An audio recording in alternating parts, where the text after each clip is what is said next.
everybody, it's Nina. Thanks for joining me today. Today is the release of Altenew's beautiful new collection, a lot of really great dies, and I'm going to be using quite a few of them today in this project. So one of the products that are in the new release is this really beautiful cube cover die. This creates an awesome, very geometric style of design. And I'm going to show you how you can use this with scraps of paper that you have in your stash to make some really beautiful and very colorful cards. So I've got a bunch of different scraps. I've got 8 colors total, and I've also got a piece of white cardstock, and I'm going to cut the white cardstock first with the entire die. That'll leave me with this beautiful design cut into my paper, and this will fit onto an A2 size card. Now I am going to trim this down, so it's going to be slightly smaller than an A2 size card, but you can put this on a card front and it will cover the entire thing. So now what I'm going to do is I'm going to take some of the scraps of paper and I'm going to start cutting those scraps with the design that I'm going to use for that particular scrap of paper.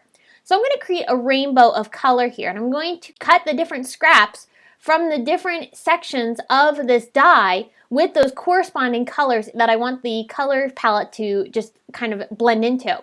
So for instance, I started off with pink at the top. Then I'm going to take this darker pink and cut that out with the next row. And I'm going to continue this all the way down this entire cover plate. Now I think that the cover plate design is exactly the same across the entire piece minus the top and the bottom. The top and the bottom are a little bit different shape than the cutouts in the center of the panel. But I wanted to make sure that I had these sized exactly for each section that I'm working on. So I went ahead and cut each of these colors of cardstock with the corresponding row that they're going to go on in my panel. Now I'm going to take some double-sided sticky tape and put that on the back side of the panel. Then I'm also going to take a second piece of white cardstock that's cut to an A2 size also, and I'm going to cover this entire piece with more double-sided sticky tape. What this is doing is that cubed pattern that we have die cut into our first panel, that's going to lay on top of this. And the rest of that exposed adhesive through those little cube designs, that's going to hold down the pieces of paper that we've die cut and make the process of building this super fast.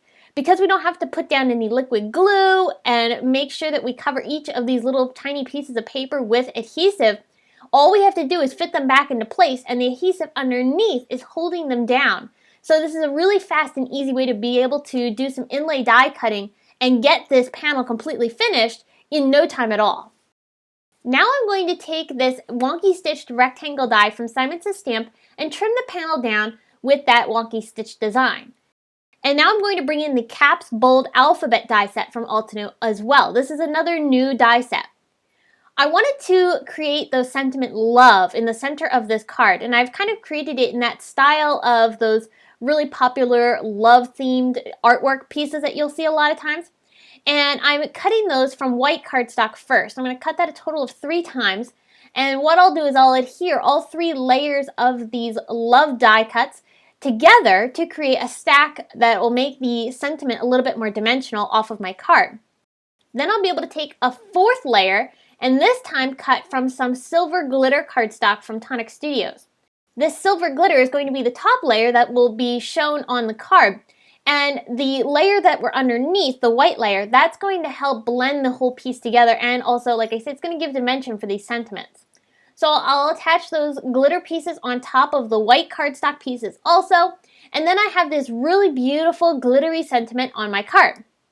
Now to continue with some shimmer, I'm going to bring in some Frost Sheer Shimmer Spritz, and I'm going to spritz this entire panel with that shimmer spray to give it just a subtle bit of glitter and shimmer. This is a very subtle effect. It does not show up insanely bright and in your face, so it's a nice complement to the really sparkly sentiment that we've got going on in the front of the card. It's not going to take away from that. I'm attaching these letters down using this right angle ruler, which is part of my Misty Creative Corners pack. This is a really very handy ruler because you can line this up along the edge of your card, and that straight edge then allows you to make sure that you're getting your sentiments or whatever you're adhering down perfectly straight. So I attached these down, and I really wanted to make sure that I had them straight because this is a very geometric style of card, and it's also very clean and simple. So if something's not adhered straight down, it kind of sticks out a little bit. Now I also added a sentiment onto the center there using one of my favorite Altenew sentiment sets, which I have linked in the video description below. I also took a heart from another stamp set that I had. This is the Noted stamp set from Altenew. It's the coordinating heart die. I die cut that 3 times from some pink cardstock that matched my card, and I layered them together to create a slightly more dimensional embellishment. Then I covered the entire piece with some enamel accents from Ranger in the pink color, and that matched really nicely with the card and also just pulled the entire design together. I really love how this card turned out. Very geometric, very bright and colorful and happy, and perfect for not just Valentine's Day, but also for any time of the year. I know sending cards to people with a love theme, in this particular case, love, you're in my thoughts, and it's just perfect for encompassing a whole variety of types of cards that you might need. So this is perfect for not just sympathy, but maybe some encouragement, whatever type of card you need to send. This is a good design and also a good color scheme and layout for any type of card and for any type of person. I hope you enjoyed this video, got some inspiration on using some of the new products from Altenew's new die release. You can head on over to my blog to get more information on this card, including still pictures, products used, and also some inspiration on using some of the other new products from Altenew. At the end of this video, I have a couple other Altenew videos that you might want to check out. Thanks again for stopping by and spending some time with me. I will see you again very soon with another video tutorial. And until then, thanks for watching.